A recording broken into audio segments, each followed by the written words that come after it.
नमस्कार, आप देख रहे हैं खबर 100 में हूं आपके साथ राहुल मौर्य। आइए रुख करते हैं इस वक्त की बड़ी खबरों पर, लेकिन उससे पहले एक नजर हेडलाइंस की ओर। मध्य प्रदेश के चिकित्सा शिक्षा मंत्री विश्वास सारंग का बयान, राजनीतिक रोटियां सेक रही कांग्रेस में न नेता है और न ही नियत। महाकालेश्वर ज्योतिर्लिंग का खुला दरबार, बाबा के दर्शन के लिए भक्तों की लगी लंबी कतार, नियमों का पालन करते हुए कर रहे दर्शन। इंदौर में जनप्रतिनिधियों की सांसद से मुलाकात, कांग्रेस के जनप्रतिनिधियों ने कृषि कानून का किया विरोध, जनप्रतिनिधि बोले सरकार वापस ले कानून।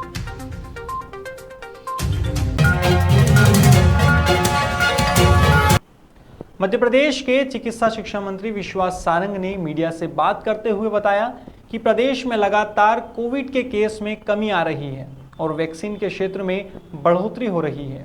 यह अच्छी खबर है। वहीं उन्होंने नर्स एसोसिएशन की हड़ताल को लेकर कहा कि नर्सेस के खाली पदों पर नियुक्तियां की जा रही है, साथ ही जो परेशानियां हैं उन्हें दूर किया जा रहा है। इसी बीच उन्होंने विपक्ष पर भी निशाना साधा। उन्होंने कहा कि कांग्रेसी केवल अपनी राजनीतिक रोटियां सेक रहे हैं, कांग्रेस में न नेता है और न ही नियत। आइए आपको सुनाते हैं कि मंत्री विश्वास सारंग ने क्या कहा।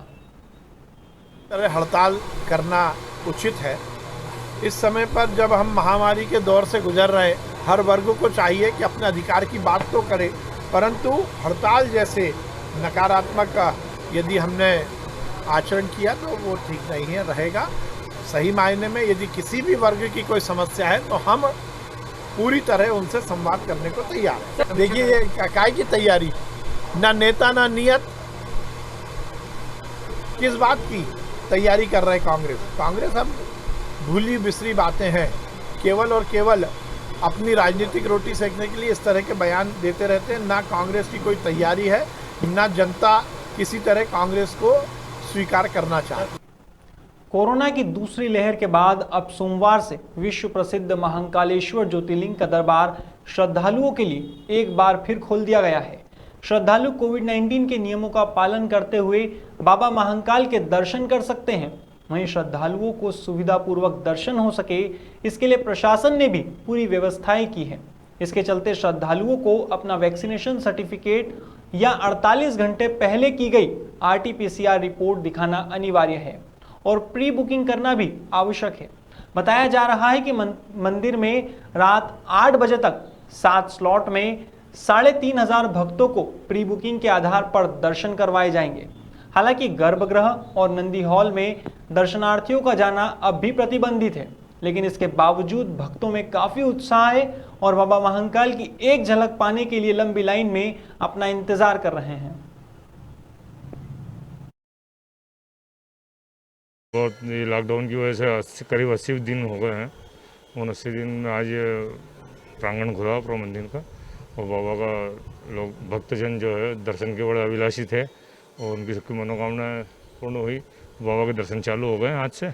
28 तारीख है, सोमवार का दिन है, बहुत बाबा का ही दिन है और व्यवस्था जो है वो भी सब बढ़िया चल रही है। मेरा बहुत अच्छा अनुभव था आज का दर्शन करने, बहुत अच्छी व्यवस्था थी बाबा मंदिर में। मेरे पापा की जब डेथ हुई थी 6 फरवरी, तब से सोच रखा था कि बाबा महाकाल का दर्शन करके पापा का मोक्ष प्राप्ति के लिए कामना करूं और सुख शांति समृद्धि के लिए कामना करूं। आज यहाँ आया तो दिल को तसल्ली मिली। एक यहाँ आने के बाद ऐसा लगता है कि जैसे सब कुछ स्वर्ग मिल गया हो या कुछ ऐसी अच्छी जगह पर आ गए हो जहाँ से मन को शांति मिलती है। बहुत टाइम से आई हुई हूँ मैं यहाँ पे और आज 28 तारीख है तब खुला है। कम से कम 15-20 दिन से वेट था कि महाकाल खुले और दर्शन हो, तो महाकाल के दर्शन आज हुए हैं जाके इतने टाइम बाद, तो काफ़ी अच्छा लग रहा है दर्शन करके और यहाँ पे आके।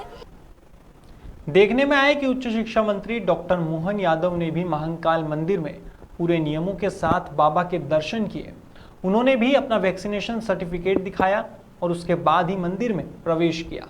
इस दौरान बातचीत में उन्होंने कहा कि नियम सभी के लिए हैं और मुझे इस बात की बेहद खुशी है कि मंदिर खुलने पर प्रशासन ने काफ़ी अच्छी व्यवस्था की है और कोविड के प्रोटोकॉल को ध्यान में रखकर श्रद्धालुओं को दर्शन कराए जा रहे हैं। बाबा महाकाल के दर्शन करने का सौभाग्य मिला है। मार्च के महीने के बाद लंबा समय निकल गया, उज्जैन में बाबा महाकाल के दर्शन नहीं हो, ये बहुत अपने आप में मन में कचोटता भी था और दुख भी देता था। और ये दुख डबल तब हो जाता है जब मैं स्वयं यहाँ कोविड का मंत्री होने के नाते से कई सारे दर्शनार्थी, श्रद्धालु, भक्त देश से विदेश से फ़ोन करके कह रहे थे कि हमारे बाबा के दर्शन कब होंगे। हमने कहा जब बाबा की इच्छा होगी। पिछले समय कोविड की बैठक में निर्णय किया गया था कि आवश्यक निर्देशों का पालन करते हुए जो कोविड के लिए अत्यंत आवश्यक है, खास करके वैक्सीन लगा करके ही हमने जो दर्शन का नियम बनाया है। मैं भी स्वयं परिवार सहित वैक्सीन के टीके के सर्टिफिकेट लेकर के यहाँ दर्शन करने आया हूँ। और जो हमने नियत किया है कि हम अभी नंदीगृह में या अंदर गर्भगृह में न जा करके बाहर से दर्शन करने का क्रम जारी रखें। रतलाम के जवाहर नगर से दुष्कर्म का मामला सामने आया है। बताया जा रहा है कि यहां धन्वंतरी आयुर्वेद क्लिनिक पर उपचार कराने बहन के साथ आई नाबालिग के साथ दुष्कर्म की घटना घटित हुई है। गौर करने वाली बात यह है कि उपचार करने के बहाने वैद्य अब्दुल ने ही इस घटना को अंजाम दिया है।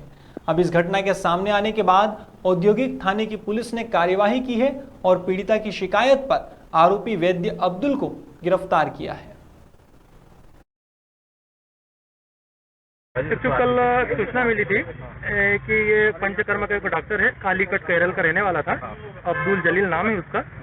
सूचना मिली थी कि एक लड़की थी, वो उसको चक्कर की कोई प्रॉब्लम था तो वहाँ इलाज करवा रही थी वो, तो इसने उसके साथ बलात्कार किया है और सूचना पर अपन ने 376 का मुकदमा कायम किया है, उसको गिरफ्तार किया है, मामला विवेचना में है। इंदौर की बड़ी ग्वालटोली क्षेत्र से मारपीट और तोड़फोड़ करने का मामला सामने आया है। दरअसल पलासिया थाना क्षेत्र के बड़ी ग्वालटोली इलाके में बदमाशों ने जमकर उत्पात मचाया है। यहां बदमाश एक घर में घुसे और तोड़फोड़ करने के साथ ही मारपीट की। बताया जा रहा है कि बदमाशों ने एक युवती से शराब के लिए पैसे मांगे थे और जब युवती ने मना किया तो उसके साथ मारपीट की गई। थाना प्रभारी संजय बेस के अनुसार दोनों पक्षों के बीच पुराना विवाद चल रहा है। हालांकि अभी इस केस में प्रकरण दर्ज किया गया है और मामले में जांच पड़ताल शुरू की गई है।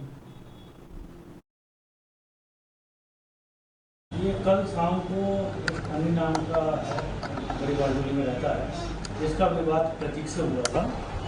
बड़ी ग्वालटोली में वो रहता है। प्रतीक का उठना बैठना नेहा जो है कुशवाहा उसके घर में था, तो ये जो है अपने दोस्तों के साथ गया था, नेहा के घर में गया था प्रतीक को देखने के लिए, लेकिन वो वहाँ पर नहीं मिला था, तो उस पर से उन्होंने वहाँ पर जो उनके घर में टीवी वगैरह थी उसको छोड़ दिया था। अन्नी और उसके साथी के विरुद्ध अपराध पंजीबद्ध किया गया है। इन दिनों सरकारी स्कूलों में ऑनलाइन पढ़ाई के लिए एडमिशन शुरू हो गए हैं। इसी कड़ी में महू के सरकारी स्कूलों में भी ऑनलाइन पढ़ाई के लिए एडमिशन शुरू कर दिए गए हैं। यहां कोविड की दूसरी लहर के बाद प्रशासन की गाइडलाइन के अनुसार ऑनलाइन पढ़ाई के लिए एडमिशन शुरू किए गए हैं। यहां महू के सरकारी स्कूल में 1200 छात्रों को एडमिशन देने का लक्ष्य रखा गया है, जिसमें से 750 छात्रों ने एडमिशन ले भी लिया है। देखने में आया है कि एडमिशन को लेकर छात्र छात्राओं में काफी उत्साह है। इस मौके पर शासकीय उत्कृष्ट माध्यमिक विद्यालय के प्रिंसिपल नरेश वर्मा ने एडमिशन को लेकर तो जानकारी दी ही, लेकिन साथ में यह भी बताया कि खेल मैदान अपनी बेबसी पर आंसू बहा रहा है। दरअसल सड़क निर्माण के समय पीडब्ल्यूडी ने मैदान को तहस नहस कर दिया था, जिसकी शिकायत भी की गई थी, लेकिन अब तक कोई सुनवाई नहीं हुई है। हालांकि पीडब्ल्यूडी के सीनियर इंजीनियर अनुराग मंडलोई से फोन पर बात की गई तो उनका कहना है कि जल्द से जल्द ग्राउंड को ठीक करवा दिया जाएगा। अब देखना होगा कि कब तक काम पूरा होता है। ये प्रवेश प्रक्रिया जो प्रारंभ हुई है सभी क्लासेस के लिए प्रारंभ हो गई है। हमारे यहाँ 9th to 12th के लिए प्रवेश प्रक्रिया प्रारंभ हुई है। इसके तहत एडमिशन दिए जा रहे हैं शासन के निर्देशानुसार, और जो शासन ने गाइडलाइन दी है कोविड के नियमों का पालन करते हुए हम वो एडमिशन प्रक्रिया चालू कर दी है। साथ ही ऑनलाइन क्लासेस प्रारंभ करने के निर्देश शासन से आए हैं। वो ऑनलाइन क्लासेस 1 तारीख से इनके आना प्रारंभ हो जाएंगे। कोर्स तो हम वो बच्चों को भेजना चालू कर देंगे ग्रुप पर, ताकि इनकी ऑनलाइन पढ़ाई चालू हो जाए। सोमवार को कांग्रेस विधायक जीतू पटवारी, विशाल पटेल सहित संजय शुक्ला और अन्य जनप्रतिनिधियों ने सांसद शंकर लालवानी से मुलाकात की। इस मीटिंग में कांग्रेस के सभी जनप्रतिनिधियों ने कृषि कानून का विरोध किया। साथ ही देश में चल रहे किसान आंदोलन का जिक्र करते हुए कहा कि इस काले कानून को सरकार वापस ले, जिससे यह आंदोलन खत्म हो जाए। जनप्रतिनिधियों की माने तो यह तीनों कानून किसानों के हित में नहीं है। इससे किसान पिछड़ जाएगा और व्यापारियों को मुनाफा मिलेगा। आइए आपको सुनाते हैं इस मुलाकात को लेकर विधायक जीतू पटवारी और विशाल पटेल क्या बता रहे हैं। सरकार ने जिस तरीके के वक्तव्य समय समय पे दिए वो किसानों के समझ से परे है। हमने मांग की कि स्टॉक लिमिट आप अनलिमिटेड करोगे तो कालाबाजारी बढ़ेगी, इसको हटाओ। हमने मांग की कि मंडी पर किसान का एकाधिकार होना चाहिए, न कि व्यापारी का, न कि उद्योगपति का। इसलिए मंडी एक्ट में आप संशोधन जो कर रहे हो किसानों के हित में नहीं है। और तीसरा हमने कहा कि जब आप स्टॉक की लिमिट घटा रहे हैं तो अनलिमिटेड स्टॉक रखने की आप छूट दे रहे हैं, तो फिर मिनिमम सपोर्ट प्राइस किसान के फसलों की होनी चाहिए और ये कानून में लिखा होना चाहिए। तो क्यों नहीं लिख रहा है? केवल बयान से बात क्यों करना चाहते हैं, लिख के बात क्यों नहीं करना चाहते? किसान लोग जो बॉर्डर के ऊपर, दिल्ली बॉर्डर के ऊपर जो विरोध प्रदर्शन कर रहे हैं उसके समर्थन में हम लोग आए थे कि जिस प्रकार से काला कानून लागू कर रहे हैं उसी वही बात हम लोगों ने उनसे रखी है और पूरी उम्मीद है कि वो सब माननीय प्रधानमंत्री से चर्चा भी करेंगे। इस मुलाकात के बाद सांसद शंकर लालवानी ने भी मीडिया से बात की। उन्होंने बताया कि यह कानून किसानों के खिलाफ नहीं बल्कि किसानों के हित में है। सांसद लालवानी की माने तो यह कानून सभी की सहमति से बना है। ऐसे में देश का किसान फलेगा फूलेगा, न कि पिछड़ेगा। आइए आपको सुनाते हैं सांसद शंकर लालवानी का ये बयान। और जिस कानून को लोकसभा और राज्यसभा ने पास किया है प्रजातांत्रिक तरीके से, उस कानून के खिलाफ वो बोलने आए थे। और जो किसानों की बात करते हैं, वर्षों तक उनकी सरकार रही, सबसे ज़्यादा राज उन्होंने ही किया है देश में। और उसके बाद भी किसानों की ये हालत क्यों, इनसे पूछना चाहिए। मेरा ऐसा मानना है कि हमारी भारतीय जनता पार्टी की माननीय मोदी जी के नेतृत्व में जो केंद्र में सरकार है वो पिछले कई वर्षों से किसानों के हित के लिए, किसानों के उत्थान के लिए लगातार काम। फिलहाल खबरों में इतना ही, लेकिन खबरों का सिलसिला जारी रहेगा। आप देखते रहिए खबर अंडरे, जनता की बुलंद आवाज।